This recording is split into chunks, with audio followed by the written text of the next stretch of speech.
มาสูงค่ามาสูงค่ามาสูงพี่น้องคนเมืองใต้เขาขาทั้งหมดทั้งเสียงค่ะข่าวใจหลอมบุญข่าวออกนะมาในวันที่18ค่ะวันที่18เดือนมิถุนายน2567ข่าวออกข่าวยาม10ข่าวยาม2:21ข่าวออกนะฮะเมียนเสาร์วันอังคารค่ะเข้าใจลมบุญค่ะพี่น้องค่ะมาชมมาย่างกันจังพี่น้องได้ก่อเฮาใน Facebook สื่อโซเชียลนะฮะแพลตฟอร์มYouTube ค่ะ YouTube Facebook YouTube เขาก็วันเมื่อไหร่นะเขาก็มาทาง YouTube เอาก็เพื่อว่าในอันเป็นเฟซว่าสังหวะจะได้เฟซบุ๊กว่าสั่งเนี่ยมันยาบล็อกแบบนะมันปั่นไล่สดก็เลยมาในYouTube เอาเนาะครับพี่น้องเนาะเมื่อไหร่ครับมาอุปโภคตรงตักพี่น้องคนเมืองไทยเขาก็เจอจ้าอันมาเหตุการณ์ของในเมืองไทยค่ะเนาะข่าวเงากับเกี่ยวเลยลองพี่น้องไต้ในเมืองไทยกำซื้อค่ะตอนดาคลิปอันไหนพี่น้องเขาตีเขามาก็นะอย่าลืมกดไลค์กดแชร์ไปนิดนึงค่ะตอนตาส่งข่าวกว่าถึงพี่น้องใต้เขาทางใดๆปื้นตีอันมีอยู่ในเมืองไทยในป้าเจียมพี่น้องใต้อันตีเด็กเขามาในเมืองไทยนะฮะกูวันในก็หลั่งไหลกันเขามากูวันครับพี่น้องเอ้ยเขามากูวันนะฮะเขามากูวันเลยอะไรว่าวานว่าเวงว่าในมังเจตอนมังปื้นตีในยังใครข้ามหรอคนเฒ่าคนหนุ่มคนข้าวคน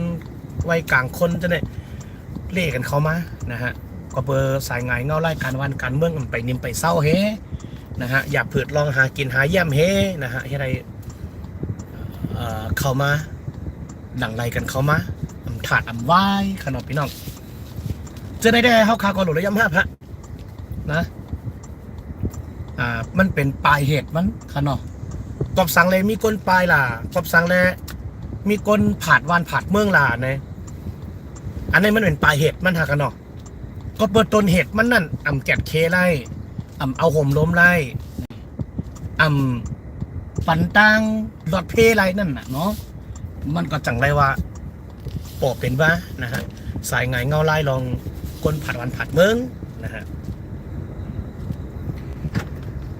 เพ้อนะฮะพอรัดซื้อมันก็เพ้อก็เต็มเขาออกวันออกเมืองผัดโซนผัดหน้ามาหรอพี่น้องนะฮะบางก้อนในมาตั้งตีตั้งน่องมาตั้งหอตั้งเฮือเนอขามจุนแปดตีลินตีนะเห็นมาก่อมไรเนี่ย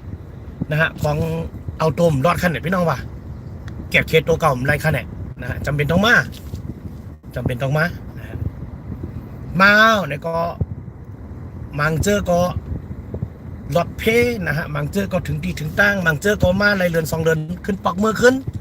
ตั้งลูกตั้งล่างเฮนะพี่น้องนะมาก็มันเป็นหนังดังเจอก็มีนะ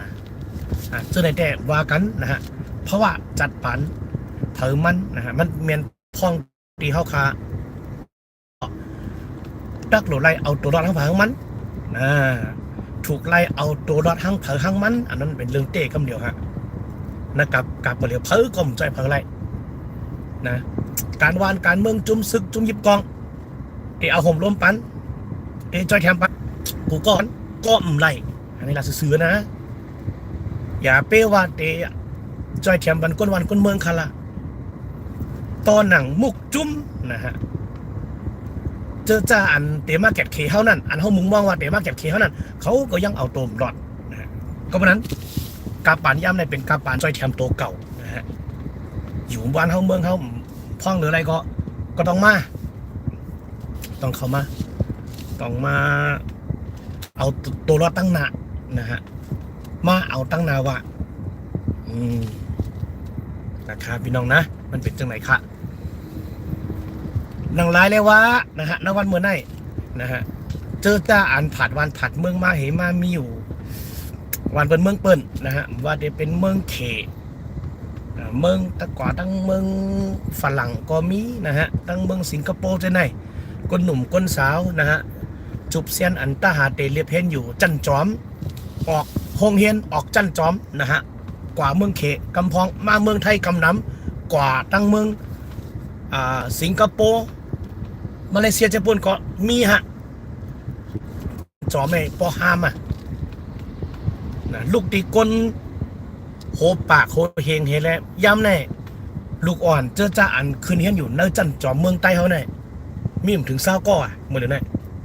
นะฮะจันจอมตีหนึ่งได้แล้วนะฮะว่าเป็นตีแล้วก็การจันจอมตีหนึ่งนั่นนะจันในก็อ่ำพองหรือไรนะฮะอ่ำพองหรือไรจำเป็นนะฮะมีความจำเป็นต้องกว่าเอาตัวเราตั้งหนานะฮะเงาไล่หวานเมืองมาเร็วเจ้าอย่าเพิ่มไรฮะเจ้าอย่าซึกมันก็ไม่ไรเจ้าอย่าปริกมันก็ไม่ไรเกี่ยวกับเราห่มลมเจ้าอย่าลองปึงเรียบเห็นปึงไปปิงหยาเมืองมันก็ไม่ไรเมื่อเร็วเมืองมันก็เอาตัวมรอดนะเอาตัวผมรอดมาเร็วเขาหนังกันก็ตามันขึ้นเขาหนังกันก็ใครห้ามมันขึ้นเมื่อเดือนนี้นะฮะลงปองจึงซึกมันตั้งลงปองจึงเงานะ BGF เขาตามมันขึ้นนุ๊กนะเนเจ้าคือเขารู้ในเมืองใต้เขารู้เกาะเหมือนกันฮะในเมืองใต้เขาเกาะนะสุกซากเปเจ้าก็เพราะนั้นฮะเพอเอาตัวรถอะไรก็เหลียนะฮะจังว่าคือคนมีคนอันมีปืนฐานแก่นแข็งได้ก็แข็งให้อยู่ก็มีอยู่นะฮะคนวันน้องหน้าบางอันเตรียมไปค่ายไปก็มีแนะนำก็การอันค่ายอันปลายเนี่ยมันเป็นจ้าอันตีอยู่อ่ำไล่อ่ำแกะเคตัวเก่าไล่อ่ำเอาลองห่มลมลองรถเพศปั่นลุกล่างนางเมลัยเนื้อหอเนื้อเฮิรนจำเป็นต้องป้ากันไปนั่นก็มีฮะแล้วก็มีกูวันตังวันเข้ากูวันฮะข้าวอยู่เมืองไทยเนาะก็ข้าวเดี๋ยวหูแล้วก็กับเกี่ยวกับลองการต่างงานข้าวเนี่ยก็ให้ทบเนี่ยกันตั้งพี่น้องคนเมืองใต้เขาขันน้ำค่ะกูเจ้าเครือลาซื้อแฮะมันจะก็มาใต้ได้ดีปลายเนี่ยฮะพี่น้องว่าก็ปลายพี่น้องลอยก็ปลายพี่น้องลอยแค่น้ำพี่น้องลอยพี่น้องตาอ้างเนี่ยปลายเขาเมืองไทยกูว่าน่ะเป็นเซียนลูกอ่อนเซียนคนหนุ่มคนสาวอะไรฮะก็เห็นรัดนี่ฮะนะฮะพี่น้องใต้เขาก็มีนะฮะตั้งวันเขาขาฮับเฮ็ดวัดนะฮะฮับลงเส้นหมายตอนตากเฮ็ดวัดก็ได้ทบญาติพี่น้องเขาเจอในน้ำนะฮะใครกูวันก็เป็นนั้นหนังลายเลยว่าพี่น้องเขานะฮะมืออ่ำพ่องหรือไรนั่นมือถูกเตะไรกว่าตกมึนวันเปิดเมืองเปิดเย้าอันว่านั้นก็มาถึงวันเปิดเมืองเปิดแล้วก็อันที่เขาโหลดไรบ้วนป้าอยู่ตาเสก็ได้เป็นเกี่ยวกับลองสังล่ะก็ลองวัดลองวานะลองวัดลองบอได้เป็นเรื่องลองค่ะนะพี่น้องจะอันว่ามีอยู่ในเมืองไทยในกูพื้นตีคำว่าได้เป็นเก้งใหม่ลำปูนลำปางกรุงเทพจากกว่าจะไหนอยู่กันที่แล้วนะฮะก็มาโอตรงตักกันมาถึงปางกันจะไหนเข้าคาโหลได้สั่งจางฮะถูกได้สั่งจางเต้ๆคำเดียวฮะยามมือเหลียวไหนเขามาอยู่วันเป็นเมืองเปิ้ลนะฮะเหมือนหนังมาอยู่เมืองไทยบอกว่าเขาใครรักอยู่รักกินในก็ล็อกไล่มันก็มีอยู่นะฮะเปิ้ลก็ห้ามยึงพี่น้องเขามาชักเหมือนนั่นยึงแค้นสั่งถูกนะยึงแค้นสั่งถูกในการที่เดเฮ็ดให้มันถูกเมียนนะฮะเฮ็ดนะมีก็ห้ามมากก็แลนจังอยู่ละมันก็ตึกเขามาไปมีงานเฮ็ดนะฮะใครลงจือใครลงวัดมาตีอะไรที่ก็ตักมาหาใจละมุนก็ไล่เป็นทั้งนะฮะมันจะเรียกว่าเตะอะไรปันเงินหมื่นเงินแสนกันจะนะฮะเอาใจลงบุญคาเขาคาเตะเฮ็ดวัดเขาคาเตะปันไว้กันได้ก่อนคาก็ไล่ฮะอุบมันหลุอุบกันเนี่ยนะยิงเขาเป็นใต้หนังกันเนี่ยเขายิงแค่นโลบ้วนเองน้ำนะฮะเขามาอุบกันเขามาตึงปางกัน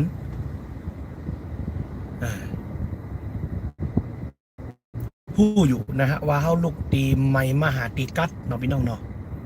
ผู้อยู่ว่าตั้งทุกข้าเขาในมันเหมาะคือเขาอยู่เมืองใต้เขาไรนะฮะไร8 วัน8 เมือง8 สวน8 หน้าเหมานะฮะก้อยกาแล้วเลยก็เขาหลงมาอยู่เย้าอยู่ให้มันรอดเพอยู่ให้มันถ่างหางรอดแล้วก็เปิดเขาลูกตีไม่มา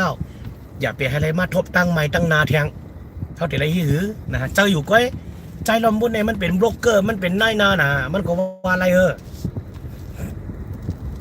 เพราะว่าตรงไหนก็ทำเจออยู่ก้อยกา เขาคาเป็นนายนาเป็นโบรกเกอร์ในการลงวัดลงเหวอเนี่ยจึงหือหนาเซต้าในก็เขาคาก็ไล่หัวหนาอุบกันไล่หัวหนาไปมีไปเตรียมทนก็อุบกันไล่หัวคารุมันก็เจอเรื่องเดฮิบดีเนตกันคารุจะค่ะพี่น้องเขาว่าอุบกันไล่อยู่นะฮะไปมีไปแค้มไปเตรียมทนเขาก็อุบกันมาตรงตักกันนะฮะสวัสดีครับพี่ลำบุญไม่ออกรายการ 88.5 แล้วหรือครับอยากขอเพลงอ๋อผมไม่ได้ออกนานแล้วครับ 88.50 นี่ผมนานมากๆผมได้หยุดการออกอากาศไปนานนะฮะตั้งแต่ช่วงโควิดรอบ2นะฮะขอบคุณครับที่ยังคอยติดตามกันนะครับช่วงนี้ไปไลฟ์สดใน Facebook ไม่ได้ครับก็จำเป็นต้องมาไลฟ์สดใน YouTube นะฮะผมไม่รู้ว่าจะมีคนดูไหมเพราะว่าใน YouTube ช่องเนี้ยผมเอาไว้โหลดเพลงเผยแพร่เพลงของผมนะฮะวันนี้ก็ลองมาไลฟ์สดดูนะครับลองมาไลฟ์สดดูขอบคุณพี่น้องครับอย่าลืมกดไลค์กดแชร์ให้ผมด้วยนะขอคนละ1 ไลค์ 1 แชร์นะครับผมYouTube เนี่ยผมไม่ค่อยได้มาไลฟ์เท่าไหร่นะฮะเพราะว่าผมกลัวมันจะไม่มีคนดู วันนี้ก็จำเป็นแล้วครับเพราะว่า ไปไลฟ์สดทาง Facebook ไม่ได้มันแบนนะครับมันแบนไปเดือนหนึ่งมันผมไปโพสต์รูปอะไรไม่รู้นะเมื่อปีที่แล้วแล้วมันฟ้องมานะครับก็ไม่เป็นไรเราก็หาช่องทางอื่นก็ได้นะครับก็แจ้งยังเหล่าผู้ประกอบการด้วยนะครับนะฮะนายจ้างลูกจ้างนะครับทุกท่านเลยนะก็ช่วงนี้ก็ต้องเตรียมตัวกันนะครับลุยในเรื่องของการลงทะเบียนใหม่สำหรับพี่น้องนะครับที่มีลูกจ้างเป็นแรงงานข้ามชาตินะครับที่มาจากประเทศต้นทางคือพม่านะครับหรือนะลูกจ้างนะครับที่มาเป็นลูกจ้างมาทำงานอยู่ในเมืองไทยไม่ว่าจะเป็นเชียงใหม่กรุงเทพลำพูนลำปางนะครับก็ถ้าเกิดว่าท่านนะครับยังไม่ได้มีเอกสารที่ถูกต้องนะครับหรือยังไม่ได้ลงทะเบียนยังไม่เคยทำอะไรเลยนะครับยังเป็นแรงงานที่ผิดกฎหมายอยู่นะครับอยู่ที่ไหนก็แล้วแต่ก็อยากให้มานะครับมาพูดมาคุยกันนะครับผมเรามาคุยกันดูนะครับว่าเราจะมีช่องทางยังไงเพราะว่าตอนนี้ทางกรมการจัดหางานหรือทางอธิบดีกรมการจัดหางานนะครับทางผู้หลักผู้ใหญ่เนี่ยเขาก็ได้ร่างสำหรับที่จะเสนอให้มีการเปิดลงทะเบียนใหม่นะครับตอนนี้กำลังทางผู้ใหญ่เขากำลังคุยกันกำลังประชุมกันไปแล้วหลายๆรอบนะครับถ้าจำไม่ผิดเนี่ยน่าจะ 2-3 รอบละนะครับแล้วตอนนี้เหมือนกับว่ากำลังจะรอยื่นร่างเข้าสู่ครม.นะครับสำหรับพี่น้องแรงงานที่รอคอยโอกาสนี้ในการที่จะลงทะเบียนใหม่นะครับก็เตรียมตัวกันได้เลยนะครับปรึกษากันได้นะครับปรึกษามาที่ผมใจล้อมบุญนะครับผมยินดีให้คำปรึกษานะครับโอเคอันนี้ก็เป็นข้อปืนเผานะครับพี่น้องนอตี ตรงตักมาถึงพี่น้องไทยกอเขาสังว่าพี่น้องเขาใครลงเซ็นใหม่มาลงชื่อมาตอนตาลงวัดมาไหนก็ติดต่อกับสืบมาในการตีขาวใจล้อมบุญค่ะอ้อข้าวก็เหตุการณ์อยู่กูวันค่ะยกอยินดีครับตอนอยู่กูวันค่ะสั่งว่าใครลงจื้อมาเนาะหลายๆเจอหลายๆอันเจียมก้นมาเจียมก้นตกหล่นนะฮะมาอะไรเลยครับพี่น้องมาอะไรเลยมาเลยยินดีครับตอนกูก็ค่ะนะฮะ มาสุงค่ากูก็มาสุงค่าสวัสดีครับพี่ลำบูนพี่ชายหนุ่มห้องลึกครับติดตามอยู่นะครับพี่ลำบูนโอ้สวัสดีครับพี่ชายหนุ่มห้องลึกโอ้โหเราไม่ได้เจอกันนานเลยนะพี่นะนานมากๆขอบคุณครับพี่ที่ยังติดตามกันนะครับพี่นะ FM 88.50เนี่ยผมไม่ได้จัดนานแล้วครับตั้งแต่เราโควิดรอบ2ถ้าจำไม่ผิดนะครับขอบคุณมากนะพี่หนุ่มห้องลึกนะครับถ้ามีพี่น้องอยากจะทำบัตรแรงงานติดต่อมาได้นะพี่ติดต่อมาได้นะฮะทางเบอร์โทรศัพท์ของผมก็ได้นะครับติดต่อมาเลย นะครับ เบอร์โทรผมก็คือ 0921832260 นะฮะยินดีมากๆเลยนะ 0921832260 จัดมาเลยเดี๋ยวผมจัดให้นะครับ จัดให้เหมาะๆอันวานั่นนะพี่น้อง จัดให้เหมาะๆมาซุ้งค่ามาซุ้งก็ครับมาซุ้งค่ามาซุ้งค่านะมาซุ้งค่านะสุดยอดสุดยอดซุ้งมาซุ้งความตักว่าเบอร์ซุ้งเอามาอุปโภคกันลองวัดลองบอกยังไงพี่น้องครับลองวัดลองเบอร์พี่น้องก็เหล่าดีใครลงวัดมานะฮะที่ต่อกับสืบมาอะไรคะวัดมาวัดใหม่วัดเก่าวัดตกหล่นนะฮะยินหลีครับตอนกูก็ค่ะนะยินหลีครับตอนกูก็กูก้นอันว่านั่นครับพี่น้องลองวัดลองบอกติดต่อเลยครับเบอร์โทรค่ะก็0921832260นะฮะ0921832260ยินหลีครับตอนค่ะยินหลีครับตอนกูก็โอเคเดี๋ยวกินข้าวไปข้าวกินข้าวไม่ต้องข้าวกินข้าวต้อง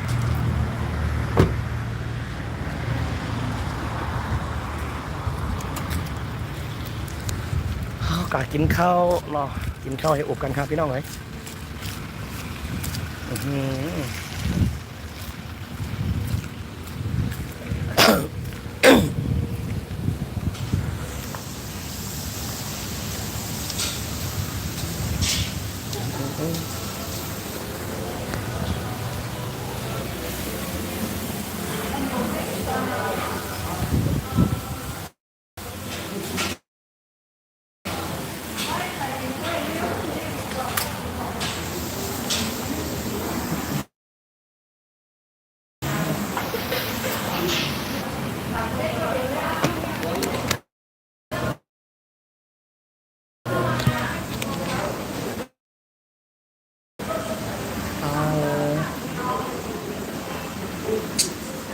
บะหมี่เหลืองครับแห้งกระดูกอ่อนครับผมยำ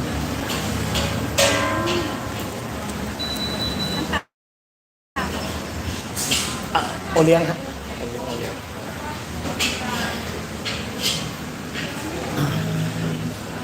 มาสุขามากินข้าว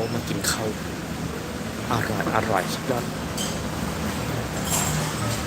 อย่าลืมค่ะอะไรดีใครลงวัดใหม่พอมาอะไรเลยครับ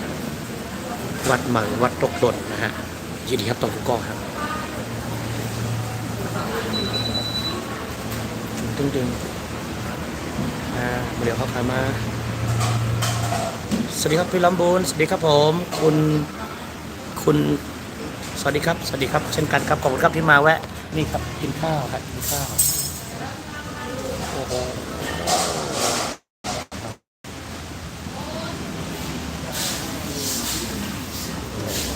อร่อยครับ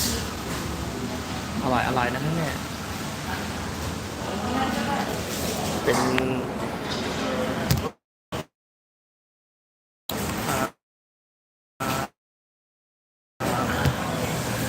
็นร้านที่เรามานั่งกินกันประจำตรงนี้นะครับอร่อยน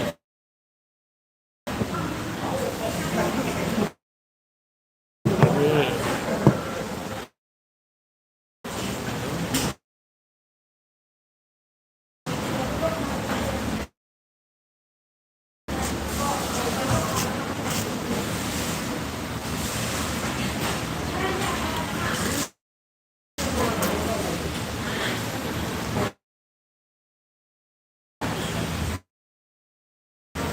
อร่อย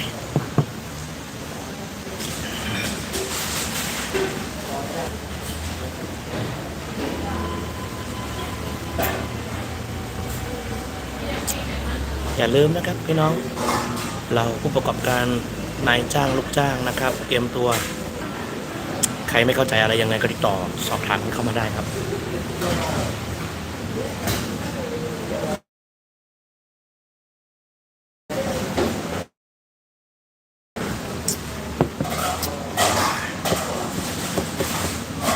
ตัวก่อนนะครับว่างๆเดี๋ยวจะมาไลฟ์ สดใหม่ผ่านยูทูบขอบคุณครับสนใจลงทะเบียนใหม่สนใจดีๆลงวัดใหม่นะฮะติดต่อกับสุดเลยที่เขาใจลำบุญค่ะ